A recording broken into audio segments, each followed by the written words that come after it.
ದರ್ಶನ್ಗೆ ಮತ್ತೆ shock ಎದುರಾಗಿರುವಂತದ್ದು supreme ಕೋರ್ಟ್ಗೆ ಸಲ್ಲಿಸಿದಂತಹ ಮರು ಪರಿಶೀಲನಾ ಅರ್ಜಿ ಮತ್ತೆ ರಿಜೆಕ್ಟ್ ಆಗಿರುವಂತದ್ದು. ಯಾಕಂದ್ರೆ ಕಳೆದ ಏಪ್ರಿಲ್ ಅಲ್ಲಿ ಏನು ದರ್ಶನ್ ಅವರು ಒಂದು ಸುಪ್ರೀಂ ಕೋರ್ಟ್ ಒಂದು ಆದೇಶವನ್ನ ಕೊಟ್ಟಿತ್ತು, 1 ವರ್ಷದ ತನಕ ತಮಗೆ ಜಾಮೀನನ್ನ ಸಲ್ಲಿಸಕ್ಕೆ ಅವಕಾಶ ಇರೋದಿಲ್ಲ, ಜೊತೆಗೆ 1 ವರ್ಷದ ಒಳಗಡೆ ಪ್ರಾಸಿಕ್ಯೂಷನ್ ಅವರು ಟ್ರಯಲ್ ಅನ್ನ ನಡೆಸಬೇಕು ಅಂತ ಹೇಳ್ಬಿಟ್ಟು ಸೂಚನೆ ಕೊಟ್ಟಿತ್ತು. ಸೊ ಅದರ ಬೇಸಿಸ್ ಮೇಲೆ ಟ್ರಯಲ್ ಸಹ ಈಗ ಆರಂಭ ಆಗಿರುವಂತದ್ದು. ಈ ಮಧ್ಯೆ ದರ್ಶನ್ ಅವರು ಏನು ಸುಪ್ರೀಂ ಕೋರ್ಟ್ ಕೊಟ್ಟಂತ 1 ವರ್ಷದ ತನಕ ಜಾಮೀನಿಲ್ಲ ಎಂಬ ಆದೇಶವನ್ನ ಮರು ಪರಿಶೀಲನೆ ಮಾಡಬೇಕು ಅಂತ ಹೇಳ್ಬಿಟ್ಟು ಸುಪ್ರೀಂ ಕೋರ್ಟ್ಗೆ ದರ್ಶನ್ ಅವರು ಮೊನ್ನೆ ಅರ್ಜಿಯನ್ನ ಸಲ್ಲಿಕೆಯನ್ನ ಮಾಡಿದ್ರು. ಈ ಒಂದು ಅರ್ಜಿ ನ್ಯಾಯಮೂರ್ತಿಗಳ ಪೀಠಕ್ಕೆ ಹೋಗುವ ಮುನ್ನವೇ ರಿಜೆಕ್ಟ್ ಆಗಿರುವಂತದ್ದು. ಅಂದ್ರೆ ಸುಪ್ರೀಂ ಕೋರ್ಟ್ ನ ರಿಜಿಸ್ಟರ್ ಇದನ್ನ ರಿಜೆಕ್ಟ್ ಮಾಡಿ ವಾಪಸ್ ಕಳಿಸಿರುವಂತದ್ದು. ಅಂದ್ರೆ ಈ ಒಂದು ಅಪ್ಲಿಕೇಶನ್ ಒಂದು ವಿಚಾರಣೆ ಮಾಡಕ್ಕೆ ಯೋಗ್ಯ ಅಲ್ಲ ಅಂತ ಹೇಳ್ಬಿಟ್ಟು ಸುಪ್ರೀಂ ಕೋರ್ಟ್ ರಿಜಿಸ್ಟರ್ ಒಂದು ಆದೇಶವನ್ನು ಮಾಡಿರೋದು. ಈ ನಿಟ್ಟಿನಲ್ಲಿ ದರ್ಶನ್ ಅವರಿಗೆ ಮತ್ತೆ 1 ವರ್ಷಗಳ ಕಾಲ ದರ್ಶನ್ ಅವರು ಯಾವುದೇ ರೀತಿಯಂತ ಒಂದು ಅಪ್ಲಿಕೇಶನ್ ಅನ್ನ ಸಲ್ಲಿಸಕ್ಕೆ ಅವಕಾಶ ಇರೋದಿಲ್ಲ. ಯಾಕಂದ್ರೆ ಸುಪ್ರೀಂ ಕೋರ್ಟ್ ಈ 2 ಬಾರಿ ಈ ರೀತಿ ಒಂದು ಆದೇಶ ಕೊಟ್ಟ ಬೆನ್ನಲ್ಲೇ ದರ್ಶನ್ ಅವರು ಇನ್ನು 1 ವರ್ಷಗಳ ತನಕ ನ್ಯಾಯಾಲಯದಲ್ಲಿ ಸುಮ್ಮನೆ ಟ್ರಯಲ್ ಅನ್ನ ಎದುರಿಸಬೇಕು. ಅದು ಬಿಟ್ಟು ಬೇರೆ ಯಾವುದೇ ರೀತಿಯಂತ ಒಂದು ಅಪ್ಲಿಕೇಶನ್ ಅನ್ನ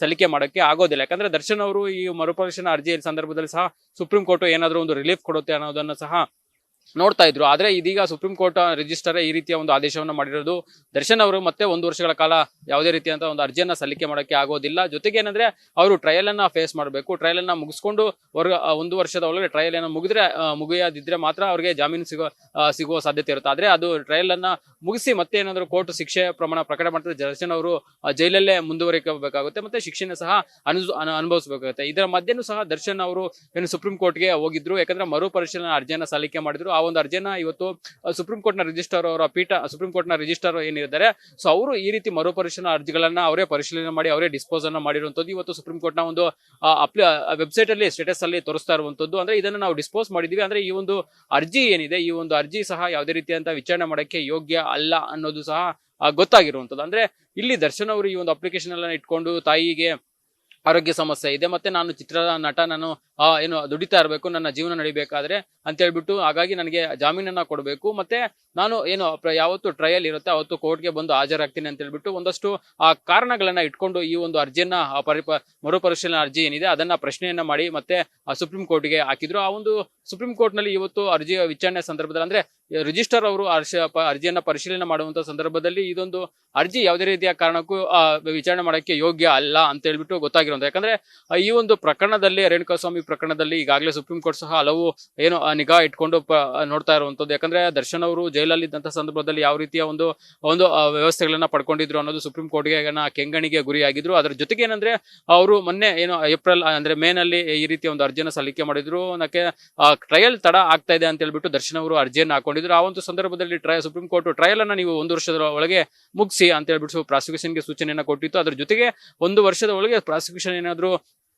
ಒಂದು ಟ್ರಯಲ್ ಅನ್ನ ಮುಗಿಸಿಲ್ಲ ಅಂದ್ರೆ ನಿಮ್ಗೆ ಜಾಮೀನು ಸಿಗುತ್ತೆ ಅಂತ ಹೇಳಿತ್ತು. ಸೊ ಅಲ್ಲಿವರೆಗೂ ನೀವು ಜೈಲಲ್ಲೇ ಇರ್ಬೇಕಂತ ಹೇಳ್ಬಿಟ್ಟು ಸಹ ಸುಪ್ರೀಂ ಕೋರ್ಟ್ ಸೂಚನೆಯನ್ನು ಕೊಟ್ಟು ಇದನ್ನ ಮಾರ್ಪಾಡು ಮಾಡ್ಬೇಕು ಅಂತ ಹೇಳ್ಬಿಟ್ಟು ದರ್ಶನ್ ಅವರು ಒಂದು ಅರ್ಜಿಯನ್ನು ಹಾಕೊಂಡಿದ್ರು. ಇದರ ಅರ್ಜಿಯ ವಿಚಾರಣೆ ಸಂದರ್ಭದಲ್ಲಿ ಇದನ್ನ ರಿಜಿಸ್ಟರ್ ಅವರೇ ಪರಿಶೀಲನೆ ಮಾಡಿ ಇತ್ಯರ್ಥ ಪಡಿಸಿರುವಂತದ್ದು. ಅಂದ್ರೆ ಇದನ್ನ ನ್ಯಾಯಪೀಠಕ್ಕೂ ಮತ್ತೆ ನ್ಯಾಯಮೂರ್ತಿಗಳ ಒಂದು ಪೀಠಕ್ಕೂ ಕಳಿಸೋಕ್ಕೂ ಯೋಗ್ಯವಲ್ಲದ ಅರ್ಜಿ ಅಂತ ಹೇಳ್ಬಿಟ್ಟು ಸುಪ್ರೀಂ ಕೋರ್ಟ್ ಇವತ್ತು ಇದನ್ನ ರಿಜೆಕ್ಟ್ ಮಾಡಿರುವಂತದ್ರ ಜೊತೆಗೆ ಈಗಾಗಲೇ ವಕೀಲರು ಸಹ ಏನು ಚೇಂಜ್ ಆಗಿರೋ ಹಿನ್ನೆಲೆಯಲ್ಲಿ ಹಳೆ ವಕೀಲರು ಯಾರು ಸಹ ಈಗ ದರ್ಶನ್ ಅವರಿಗೆ ವಾದವನ್ನ ಮಾಡ್ತಾ ಇಲ್ಲ. ಅದ್ರ ಜೊತೆಗೆ ಹೊಸ ವಕೀಲರು ಬಂದಿರೋ ಹಿನ್ನೆಲೆ ಅವರೆಲ್ಲಾನು ಸಹ ಕೇಸ್ನ ಸ್ಟಡಿ ಮಾಡಬೇಕಾಗುತ್ತೆ. ಅದಕ್ಕೂ ಸಹ ಸಮಯವನ್ನ ಇಟ್ಕೋಬೇಕಾಗುತ್ತೆ. ಒಂದು ವೇಳೆ ಕೋರ್ಟ್ ನಲ್ಲಿ ಈಗ ಟ್ರಯಲ್ ನಡೀತಾ ಇರುವಂತಹ ಕೋರ್ಟ್ ನಲ್ಲಿ ಸಹ ಯಾವುದೇ ರೀತಿಯಂತ ಒಂದು ಬೇರೆ ಬೇರೆ ಅರ್ಜಿಗಳನ್ನ ಸಲ್ಲಿಕೆ ಮಾಡೋಕೆ ಕೋರ್ಟ್ ಸಹ ಈಗ ಒಂದು ಅವಕಾಶಗಳನ್ನ ಕೊಡೋದಿಲ್ಲ. ಯಾಕಂದ್ರೆ ಟ್ರಯಲ್ ಆರಂಭ ಆದ ನಂತರ ಟ್ರಯಲ್ ಆರಂಭ ಆಗಿ ನಂತರ ಸಂದರ್ಭದಲ್ಲಿ 3 ತಿಂಗಳು 2 ತಿಂಗಳ ಕಾಲ ಅವರು ಕಾಲಹರಣ ಮಾಡ್ತಾ ಇದ್ರು.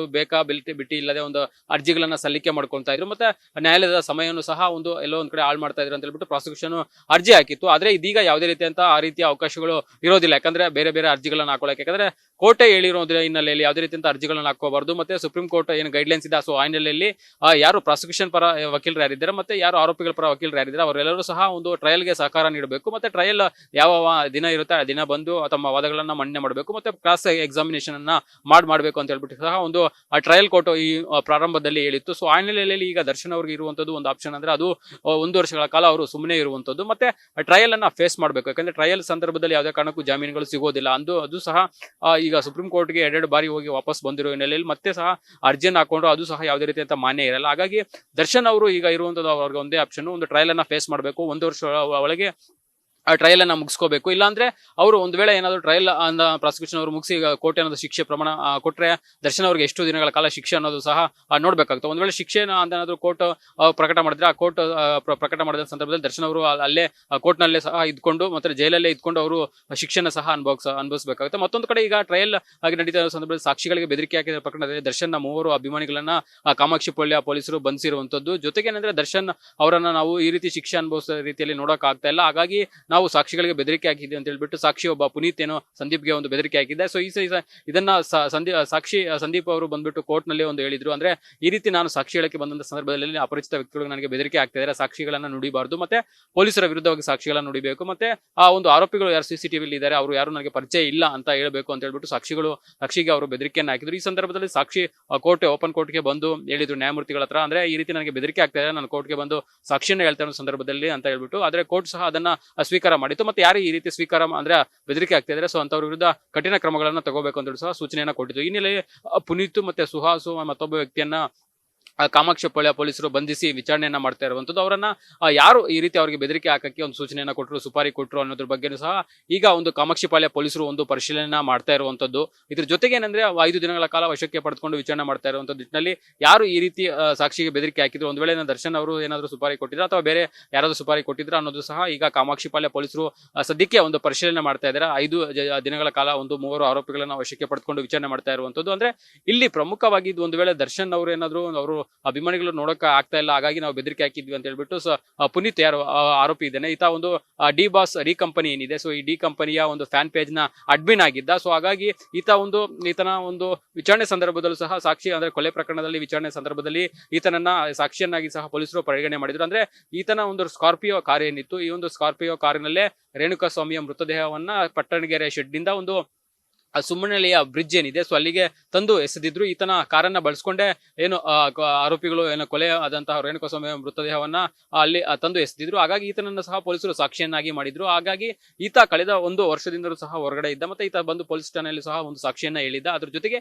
ಈಗ ಏನು ಸಾಕ್ಷಿ ಸಂದೀಪ್ ಯಾರಿದ್ದಾನೆ ಸೊ ಆತನಿಗೆ ಬಾರ್ನಲ್ಲಿ ಕ್ಯಾಶಿಯರ್ ಆಗಿ ಕೆಲಸವನ್ನ ಮಾಡ್ತಾ ಇರ್ತಾನೆ. ಸೊ ಆತನಿಗೆ ಬೆದರಿಕೆ ಹಾಕಿದ ಪ್ರಕರಣದಲ್ಲಿ ಏನು ಈತ ಬಂಧನ ಆಗಿರುವಂತದ್ದು. ಸೊ ಸದ್ಯಕ್ಕೆ 5 ದಿನಗಳ ಕಾಲ ಕಾಮಾಕ್ಷಿ ಪಾಳ್ಯ ಪೊಲೀಸರು ವಿಚಾರಣೆಯನ್ನ ನಡೆಸುವಂತದ್ದು. ಅಂದ್ರೆ ಈತನಿಗೆ ಪ್ರಮುಖವಾಗಿ ಯಾರು ಸುಪಾರಿ ಕೊಟ್ರು ಅಥವಾ ಬೇರೆ ಯಾರಾದ್ರೂ ಹೇಳ್ಕೊಟ್ರ ಅಥವಾ ಈತನೇ ಒಂದು ಸ್ವತಃ ಬುದ್ಧಿಯಿಂದ ಈತ ರೀತಿ ಮಾಡಿದ್ದಾನೆ ಏನು ಅನ್ನೋದ್ರ ಬಗ್ಗೆ ಸದ್ಯಕ್ಕೆ ಕಾಮಾಕ್ಷಿ ಪಾಳ್ಯ ಪೊಲೀಸರು ವಿಚಾರಣೆಯನ್ನ ಮಾಡ್ತಾ ಇರುವಂತದ್ದು. ಕ್ಯಾಮರಾ ಪರ್ಸನ್ ನಿಶಾಂತ್ ಜೊತೆ ಅರುಣ್ ಕುಮಾರ್, ಅಶ್ವೇಗ ನ್ಯೂಸ್, ಬೆಂಗಳೂರು.